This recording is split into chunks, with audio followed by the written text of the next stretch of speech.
Anyway, so you should never let an obsession take over your life. You know, I would get obsessed with anime, and I would go from one to one to one to the next. And when I didn't really have anything my friends were suggesting, because I'd gone through everything they'd suggested and they'd had, you know, I was kind of like, well, what do I do now? What do I do with my time? Because I didn't really, this laptop just fell off my knees, I didn't have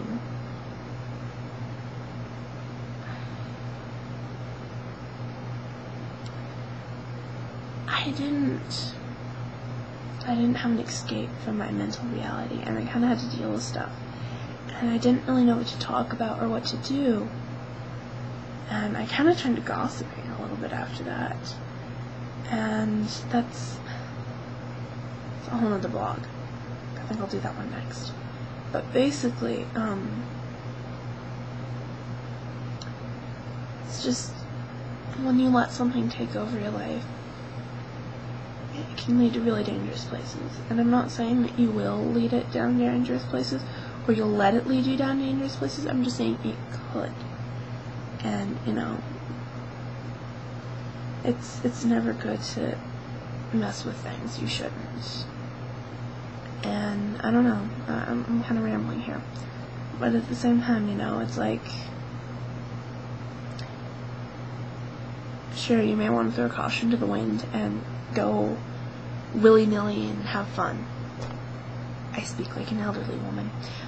You know, but you may want to just forget about everything. But at the same time, you have to realize that that could lead down a really bad path. And that if you get too obsessed with something, that once, I guess, you mentally get over it, or when something forces you to get over it, you kind of sit there for a really long time, and you just go, well, what do I have? You know, what now? And then you're forced to go through a period of self-discovery. Whereas if you don't get obsessed with that, you're gradually going through this thing of self-discovery, and you're learning more about yourself at a gradual pace, and you're learning about the environment around you, and it's at a pace that, at least it should be a healthy rate. You know, it shouldn't be like, well, I'm forced out into the open and I have to do this in like 5 minutes, when it should be a thing that takes several years. My butt's getting sore. You know, it shouldn't be just like,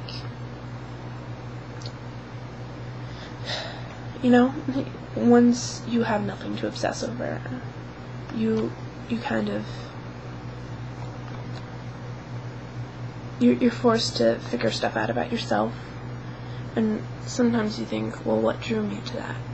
And sometimes, you know, it may lead to another obsession, but, you know, obsessions are kind of crutches. They prevent you from actually getting to know yourself.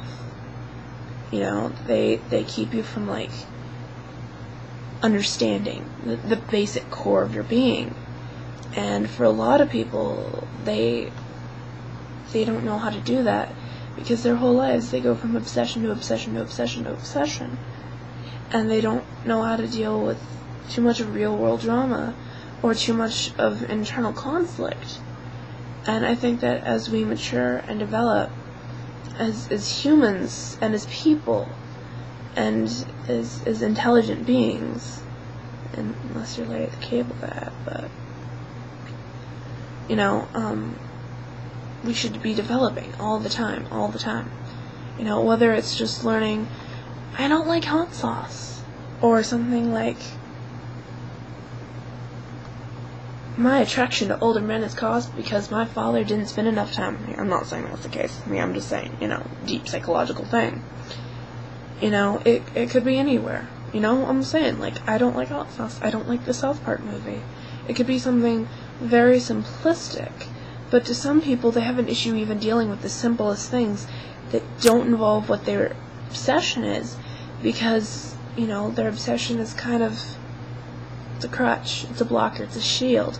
It prevents you from stuff that you should be dealing with on a daily basis.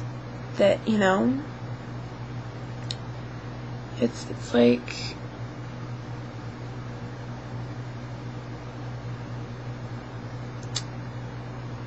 you gotta deal with stuff anyway, whether you want to or not. And I think that when you have obsessions, that it prevents that, and it delays that self-discovery and that inner exploration, and that exploration in the outside world. And it prevents you from connecting to people, either psychologically or mentally or emotionally or what have you. And you're not really able to understand anything on a deeper context.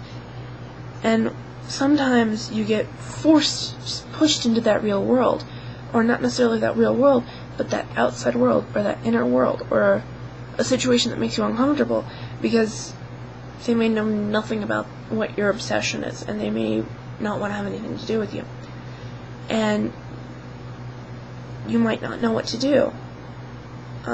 But if you have other interests that aren't that obsession, you know. Like for me, I went to just nothing but My Chemical Romance, to so many other bands, to movies and television, and art and poetry, and outside world, and inner exploration, and basic psychology. Seriously. If, I have to say, for those of you who are really into My Chem, if you're looking for another outlet, you know, check out psychology and politics.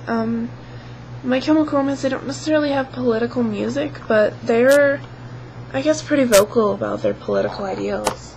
You know, Gerard's, if some crappy dude, I don't cuss personally, and if I do, I'm incredibly sorry, I'm trying to stop, you know, if, so Gerard's theory of, if some crappy guy, I'm gonna cut this off into part